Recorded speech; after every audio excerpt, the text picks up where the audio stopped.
Don't blink. Every second you watch, every word you type, they're closer. Like or comment. It's your only defense. Keep watching. Don't look away.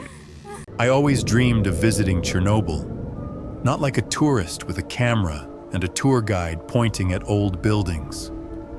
No, I wanted to go deeper, to the parts that weren't cleaned, the places they never reopened, the places people whispered about but no one dared to explore. That's how I ended up in the woods near Pripyat, guided by a GPS coordinate I found buried in a Soviet conspiracy forum. It was tied to an old military installation, bunker number 6, supposedly sealed off days before Reactor 4 exploded. Not because of radiation, but because something inside started moving. I should have stopped right there. My friend Sasha came with me. He always laughed off my obsession with horror. "I'll bring the camera," he said. "Worst case, we waste a weekend. Best case, we go viral." We drove in silence most of the way. The closer we got, the heavier the air felt. Not just anxiety. Like the forest itself didn't want us there. Eventually, we reached what looked like a moss-covered hill.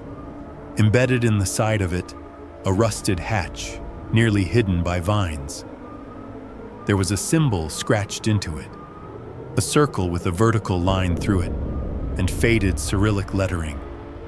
"Do not open. It remembers." The hatch gave a metallic groan as we pulled it open. A staircase spiraled down, cold air rushing out like a breath. The descent felt endless. Our flashlights flickered against peeling walls, streaked with what looked like dried rust, until I noticed the fingernail fragments embedded in the grooves. Claw marks. Human. We hit bottom. The corridor stretched ahead, dark and silent. Lights on the ceiling were long dead, but a few still crackled faintly, like the bunker hadn't entirely shut down. In the first room we entered, we found children's toys, a doll missing its face, blocks melted together as if exposed to intense heat. On the wall, in black charcoal, they still dreamed down here. We turned to leave and heard breathing. Sasha froze. "It's behind us," he whispered, but when we spun around, nothing. Then his camera screen went black. He tapped it. Nothing. The flashlight dimmed, then blinked, and in that second of darkness, he vanished. No noise, no scream, just gone, like the air swallowed him. I called out. Nothing. The hallway had changed. Where the stairs once were, was now a blank concrete wall. I ran deeper into the bunker, calling his name, but the rooms twisted. Every time I turned a corner, I ended up back where I started. Then, the door at the end of the hallway opened on its own. Inside, a room filled with mirrors, all broken, except one. In that single intact mirror, I saw myself, but it wasn't me. He was wearing the same clothes, but his skin was pale, almost blue. His eyes were sunken, bleeding. He smiled. Then, he waved. I ran. Down another corridor, I found Sasha's camera on the floor, still recording. The screen showed footage I hadn't seen before. Him wandering alone, talking to someone. "You said you were my brother," he said on the tape. But I never had one. His voice cracked. I remember, burning. I was awake while it happened. I dropped the camera. My heart pounded so hard I could hear it in my ears.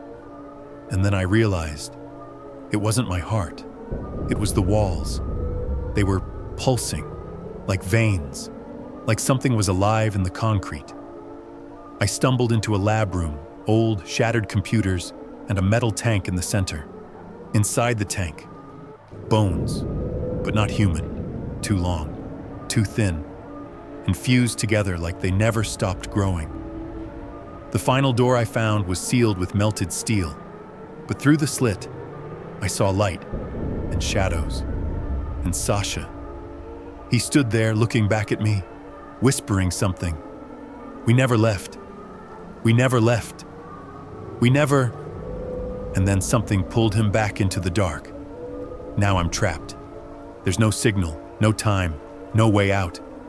The whispers have started calling my name. Not my name. The one I never told anyone. The one only my mother used when I was a child. If you're watching this, it means I never made it back. Please, stay away from bunker number 6 because it remembers and it's hungry.